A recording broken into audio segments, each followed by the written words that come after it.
একের পর এক নির্যাতনের ঘটনা যেন পশ্চিমবঙ্গে ঘটেই চলেছে। কোথায় মনে করা হয়েছিল 9 আগস্টের পর যে প্রতিবাদের ঝড় উঠেছিল চারিদিকে, তাতে হয়তো কোথাও গিয়ে এবার পরিস্থিতি খানিকটা বদলে যাবে, কিন্তু সত্যিই কি তাই হলো? এত প্রতিবাদের পরেও একের পর এক নির্যাতনের ঘটনা সামনে তো এলো বিভিন্ন জায়গাতে, উত্তরবঙ্গ থেকে দক্ষিণবঙ্গ সর্বত্র। অভয়াকাণ্ডের প্রতিবাদ হয়েছে, মিছিল মিটিংয়ের পাশাপাশি হয়েছে রাত দখল থেকে শুরু করে সবকিছুই, কিন্তু রাজ্যে মহিলাদের উপরে নোংরামি চলছেই। মানুষের লালসার শিকার হচ্ছে মহিলারাই। ক্যানিংয়ে যে ঘটনা ঘটল তা আরও একবার নাড়িয়ে দিল রাজ্যবাসীকে। লজে নিয়ে গিয়ে এক মহিলার সর্বনাশ করে শেষ করে দেওয়ার অভিযোগ উঠল। এর আগে দক্ষিণ 24 পরগনার জেলার জয়নগরে এই ধরনের একটি ঘটনা ঘটেছিল। এক নিষ্পাপের সঙ্গে কুকীর্তি করে শেষ করে দেওয়ার অভিযোগ ওঠে। এরপরে এবার ক্যানিং লজে নিয়ে গিয়ে চলে কুকর্ম। জানা গিয়েছে তার পুরুষ সঙ্গী এবং লজ কর্মীরা ক্যানিং বাজারে এক চিকিৎসকের চেম্বারে নিয়ে গিয়েছিলেন মহিলাকে। ওই চিকিৎসক মহিলাকে মৃত বলে জানান। মহিলাকে সেখানেই ফেলে পালায় তার সঙ্গী। পুলিশ জানায় বছর 47 মৃত মহিলাকে উদ্ধার করে ময়নাতদন্তের জন্য পাঠানো হয়েছে। খোঁজ চলছে তার সঙ্গী মহসিন মোল্লারও। শুক্রবার রাতের দিকে মহিলার দাদা মহসিনের বিরুদ্ধে কুকর্মের অভিযোগ দায়ের করেছেন ক্যানিং থানায়।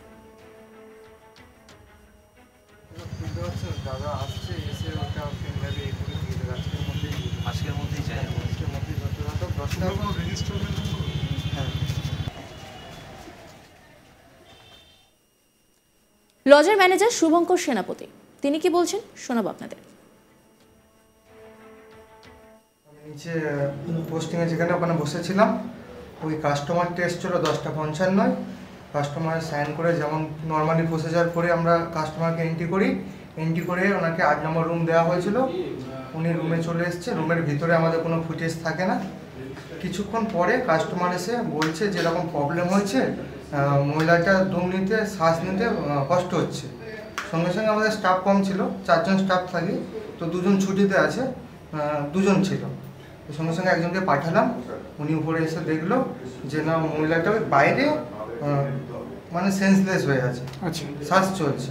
সঙ্গে সঙ্গে আমাকে ডাকলো, আমি এলাম, আরও একজনকে ডেকে এনে ওই যার সঙ্গে এসেছিলো মহিলাটা উনিও ছিল, উনি চাগানোর চেষ্টা করছিল। আমরাও এলাম, হাতে করে ধরে নিলাম। ধরে নিয়ে আমার একটা স্টাফকে দিয়ে একটা টোটো ডাকালাম, ডাকিয়ে ওনাকে ওনার সাথে হসপিটালে পাঠালাম। হাসপাতালে না গিয়ে প্রাইভেট হাসপাতালে কেন প্রাইভেট ডাক্তার না? এটা কাস্টমারকে বলা হয়েছে হসপিটালে যেতে। কাস্টমার বললো আমি নিয়ে যাচ্ছি বলে মহিলাটাকে নিয়ে টোটোয় বসে উনি বেরিয়ে গেলেন। এরকম ঘটনা ঘটেছে যখন আপনারা কি পুলিশকে জানিয়েছিলেন? না, পুলিশকে জানানো হয়। কেন পুলিশকে জানাননি? ওই মহিলা বা ওই যে ছেলেটা এসেছিল ওদের কি দুজনেরই পরিচয়পত্র নেওয়া হয়েছিল? হ্যাঁ, ছেলেটার পরিচয়পত্র ছিল, মহিলাটার পরিচয়পত্র ছিল। কেন ছিল না? তো আপনারা অ্যালাউ করলেন কেন ইনলিগেল ভাবে? স্যার ওনার মানে পরিচয় ছাড়াই অ্যালাউ করি না নর্মালি। তো বয়স অতিরিক্ত দেখলাম যে বয়স আছে, সেই হিসাবে সুস্থ ছিল, নিয়ে নিয়েছিল। আপনারা কি এরকমই করেন প্রতিনিয়ত? না না, এরকম হয় না স্যার। আমাদের রেজিস্টার চেক করে নেবেন, রেজিস্টার সবাই ডকুমেন্টস নাও। তাহলে আজকে হলো কেন? স্যার কাস্টমার রিকোয়েস্ট করছিল যে ডকুমেন্টস আনতে পারেনি। কি মনে হচ্ছে এই ঘটনাটা? কি মনে হচ্ছে? ঘটনাটা মনে হচ্ছে স্যার আমি তো বলতে পারবো না, ভিতরে রুমের ভিতরে কি হয়। এসে দেখলাম উনি সেন্সলেস অবস্থায় আছে, উনি চাকানোর চেষ্টা করছে। আচ্ছা, দেখে মনে হচ্ছে দম নিতে পারেনি, দম নিতে কষ্ট কিছু একটা হয়েছিল। লজ কর্মী উত্তম মাঝি তিনি কি বলছেন শোনাবো আপনাদের। কাস্টমারটা 8 নম্বরে গিয়েছিল, 8 নম্বর থেকে এসে এখানে খবর দিল যে মেয়েটা অসুস্থ আছে, বললো শ্বাসকষ্ট হচ্ছে। তা আমরা বললাম তাহলে ডাক্তারে নিয়ে যাও, আমরা রিক্সার ব্যবস্থা করে দিচ্ছি। তো বললো ঠিক আছে। এবার করার পরে বললো আমরা নামাতে পারছি না, একটু আমাকে হেল্প করে দিই। হেল্প করাতে ওনাকে ধরে এখানে নিয়ে এসে ওকে তুলে দিই। আমরা বললাম যে হসপিটালে নিয়ে যাও, অক্সিজেন স্লাইন সবই পাওয়া যাবে। তো বললো না, বিকাশ সাহেবের কাছে নিয়ে যাও। বলতে তা বিকাশ সাহেবের কাছে নিয়ে গেল। তারপরে উভয়ের কি পরিচয়পত্র ছিল? একজনের ছিল, আরেকজন। আপনি যখন নিয়ে যান তখন কি বেঁচে ছিল তারা? আমি এই পর্যন্তই ছিলাম। তখনও কি মেয়েটা বেঁচে ছিল না ছিল না? এখন গা তো গরম দেখছি, কোনো মানে মানে নিঃশ্বাস পড়ছে, নাকের ধারে হাত দিয়েও দেখেছি নিঃশ্বাস পড়ছে। একজনের পরিচয়পত্র ছিল আর একজনের ছিল না? ছেলেটার ছিল। আপনারা এইগুলোকে অ্যালাউ করছেন? আপনারা দীর্ঘদিন ধরে আপনাদের লজের বিরুদ্ধে অভিযোগ আছে ব্যবসা চালান, ব্যবসা করেন, তো দেন। এটা কতদিন ধরে আপনাদের এই ব্যবসা চলছে? এদিকে তাকিয়ে কথা বলুন। ব্যবসাটা কতদিন চলছে বলতে পারবো না, তবে আমি এসছি হয়তো 8 মাস হ্যাঁ। 8.5 মাস হবে। আগে কতদিন থেকে চালাচ্ছে আমি বলতে পারবো না। নির্যাতিতার আত্মীয় কি বলছেন শোনাবো আপনাদের। যেটা শুনলাম সকালবেলা জমির কাগজপাতি জমা দেওয়া বলে ভিডিও এসেছিল। কোথায় এসেছিল? ভিডিও এসেছিল কোন ভিডিও? এখানে ক্যানিং ভিডিও এসেছিল। তারপরে হঠাৎ আমরা খবর পাচ্ছি, ফোন করেছিল না ফোনে, বলে ডাক্তারবাবু ফোন তুলেছে, বিকাশবাবু ডাক্তারবাবু তুলে বলছে এরকম তোমাদের তোমরা এসে নিয়ে যাও। এটাকে জানার পরে এখানে এসছি, এসে আবার আমরা বলি ফুটেজ চেক করবো কে নিয়ে এসছে বা কিছু।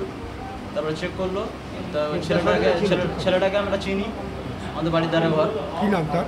মহসিন মোল্লা, ওনার বাবার নাম সোরাব আলী মোল্লা। আর তারপরে বললো হোটেল থেকে নিয়ে এসছে। তারপরে হোটেলে হ্যাঁ দেবদাস হোটেল। তারপরে হোটেল থেকে আমরা হোটেলে ওখানে গিয়েছিলাম। তারপরে ওনার আধার কার্ডে ওখানে রেজিস্ট্রেশন করা ছিল, ওনার নাম লেখা ছিল, সেগুলো সব প্রমাণপত্র আমাদের কাছে রয়েছে। পুলিশ আবার দেখেছে। যে যার সঙ্গে গেছিল ওনার সঙ্গে কি ওনার পরিচয় ছিল? হ্যাঁ আগে পরিচয় ছিল। ভালোবাসা ছিল? কতদিনের ভালোবাসা ছিল সেটা কি করে আমরা জানি না সেটা। বয়স 40।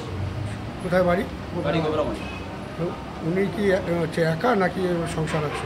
সংসার আছে, স্বামী আছে, একটা ছেলে একটা মেয়ে। ছেলেটা ছোট, মেয়েটা বিয়ে হয়ে গেছে, স্বামী আন্দামানে আছে। এই মহসিন মোল্লার সঙ্গে কতদিনের সম্পর্ক এটা কি সেটা আপনারা জানেন? কম করে 8-10 বছর। এটা আপনারা জানতেন? মাঝে মধ্যে টুকিটাকি জানি। মাঝে মধ্যে কি এরকম হোটেলে আসতো? এর আগে আসতো কি না আসতো সেটাও বলতে পারবো না। কি চাইছেন তোমরা? কি আমরা চাইছেন? চাই আমরা ন্যায় বিচার পাই, কি সঠিক তদন্ত করুন? সঠিক তদন্ত করুক, আমরা ন্যায় বিচার পাই। কি নাম তোমার? আমার নাম আলী নূর মোল্লা। আর এটা তোমার কাকি তো? এটা আমার চাচি। লজের ঘরটিকে সিল করে দিয়েছে পুলিশ। এলাকার মানুষের দাবি ওই লজে নাকি এই ধরনের বেআইনি কাজকর্ম হয়। সেখানে ওই মহিলাকে এদিন দুপুরে নিয়ে আসে মহসিন। তবে এই ঘটনায় আর কেউ জড়িয়ে আছে কিনা তা খতিয়ে দেখছেন আধিকারিকরা। উত্তম মাঝি তিনি কি বলেছেন শোনাবো আপনাদের। কাস্টমারটা 8 নম্বরে গিয়েছিল, 8 নম্বর থেকে এসে এখানে খবর দিল যে মেয়েটা অসুস্থ আছে। হ্যাঁ। বললো শ্বাসকষ্ট হচ্ছে। তা আমরা বললাম তাহলে ডাক্তারে নিয়ে যাও, আমরা রিক্সার ব্যবস্থা করে দিচ্ছি। তো বললো ঠিক আছে। এবার করার পরে বললো আমরা নামাতে পারছি না, একটু আমাকে হেল্প করে দিন। হেল্প করাতে ওনাকে ধরে এখানে নিয়ে এসে ওকে তুলে দিই। আমরা বললাম যে হসপিটালে নিয়ে যাও, অক্সিজেন স্লাইন সবই পাওয়া যাবে। তো বললো না বিকাশ সাহেবের কাছে নিয়ে যাও। বলতে তা বিকাশ সাহেবের কাছে নিয়ে গেল। তারপরে উভয়ের কি পরিচয়পত্র ছিল? একজনের ছিল। নজর রাখুন আজ তাক বাংলার ইউটিউব স্ট্রিমিংয়ে।